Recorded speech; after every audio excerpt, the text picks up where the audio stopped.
Today I'm presenting the Collision trial, which was published in Lancet Oncology in January 2025. This is an international phase 3 randomized non-inferiority trial comparing thermal ablation with surgical resection for small colorectal liver metastasis. The clinical question is very practical. In patients whose metastases are both technically resectable and technically ablatable, can thermal ablation achieve similar oncologic outcomes? This matters because surgery has historically been treated as a standard of care local therapy for colorectal liver metastasis. Ablation has often been considered a secondary option for patients who are not good surgical candidates. The Collision trial directly challenges that hierarchy. The trial randomized 300 patients across 14 international centers. Target lesions were colorectal liver metastasis 3 centimeters or smaller in size, and the median follow-up was about 30 months. So the frame for this talk is when you are presented a small colorectal liver metastasis, can we be treating this either way? Would surgical resection be considered the first line and ablation only as a fallback, or is ablation truly a first line alternative to surgery? To understand why this trial matters, it helps to start with the historical problem. Colorectal liver metastases to the liver occur in roughly half of patients. For selected patients, hepatic resection can provide durable long-term survival, but it does come with a meaningful perioperative mortality and obviously the loss of liver parenchyma. Thermal ablation using either radiofrequency or microwave offers a less invasive alternative. It generally has a faster recovery and can potentially be done as an outpatient, and also preserves more of the liver parenchyma, and it can also be repeated if there is a local recurrence or new intrahepatic disease. The problem is that much of the prior evidence was biased. Several meta-analyses suggested that ablation was inferior to surgery, but many of those studies compared surgical candidates with patients who received ablation because they were not surgical candidates. That is not a fair comparison. Collision was designed to close that evidence gap. Every patient was reviewed by a large expert panel of interventional radiologists and hepatobiliary surgeons. Both groups had to agree that the patient was eligible for either ablation or resection. That expert consensus process is the central methodological strength of this trial. It creates a true head-to-head comparison in patients for whom there was a genuine clinical equipoise. This was an international phase 3 randomized controlled non-inferiority trial. Patients were randomized 1-to-1 either thermal ablation or surgical resection, with stratification by center and disease burden subgroups.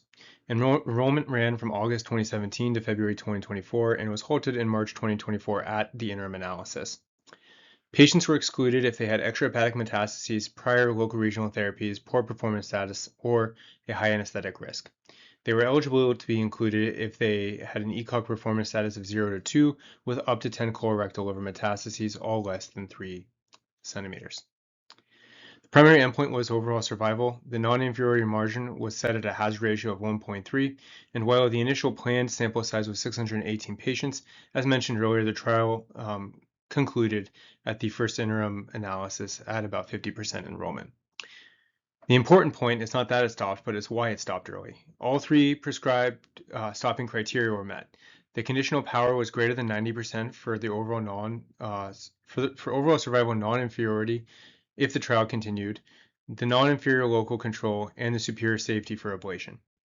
After May 2021, the radiofrequency ablation was no longer performed, so the ablation arm was primarily microwave ablation in the latter part of the trial. Median overall survival was not reached in either group. The hazard ratio of survival was 1.05 with an 95% confidence interval from 0.7 to 1.6, so that gives us a p-value of about 0.8, essentially no difference. The absolute survival numbers are essentially overlapping. 1-year survival was 92.8% versus 92.9%, and the 2-year overall survival was nearly identical as well. There is an important statistical nuance. Formal non-inferiority was not technically proven because the upper bound of the confidence interval, 1.58, exceeded the pre-specified non-inferior margin of 1.3. However, the trial was stopped early due to the conditional power analysis, suggesting that greater than 90% probability that the non-inferiority would have been demonstrated if the trial had been continued.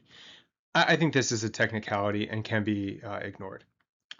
Distant tumor progression-free survival was similar between the 2 groups, which argues against the concern that ablation might lead to faster systemic progression. One of the most surprising findings was local control. The per-patient local control tumor progression-free survival was similar, but per-tumor local control actually favored ablation, with a hazard ratio of 0.9 and a p-value of 0.024. The safety results are where ablation clearly separates itself. Any adverse event occurred in 19% of patients treated with ablation compared to 46% of those with resection. Grade 3 to 5 adverse events occurred in 7% versus 20%.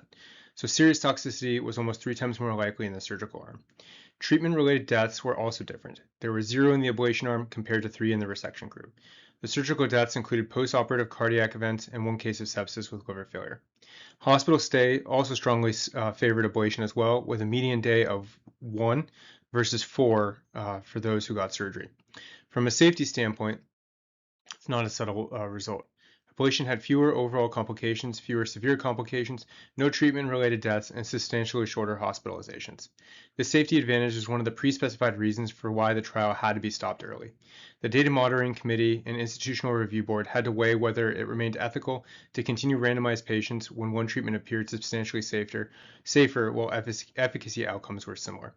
The local control signal is also worth emphasizing again.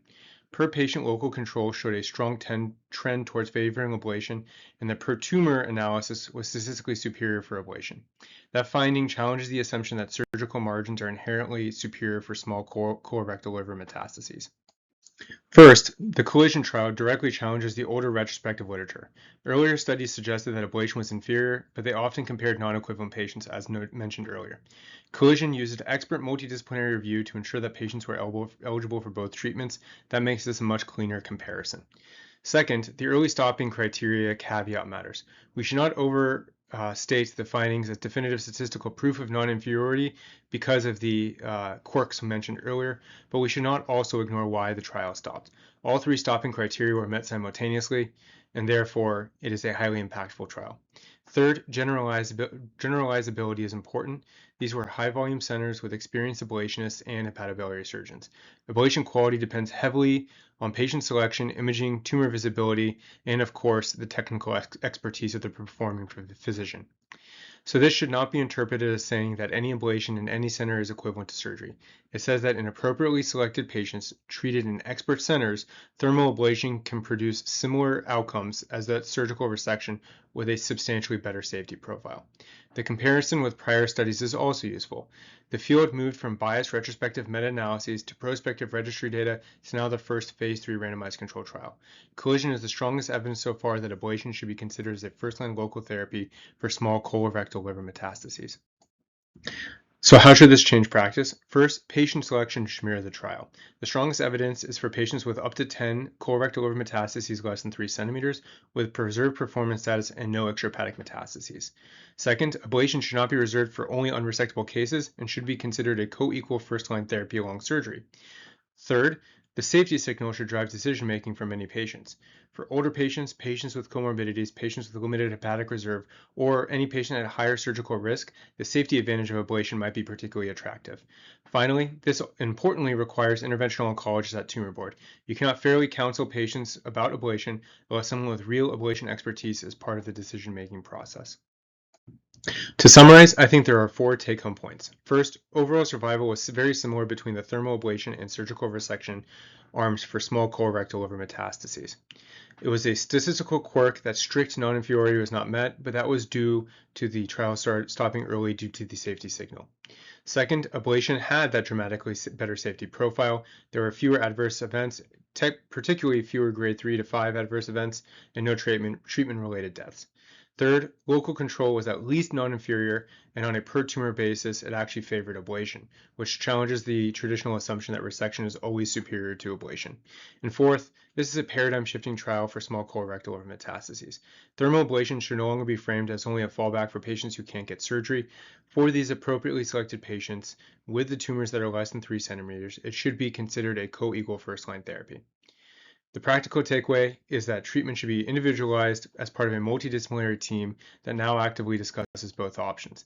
The default assumption that surgery is always superior for curative intent local therapy for small colorectal liver metastases needs to be reconsidered.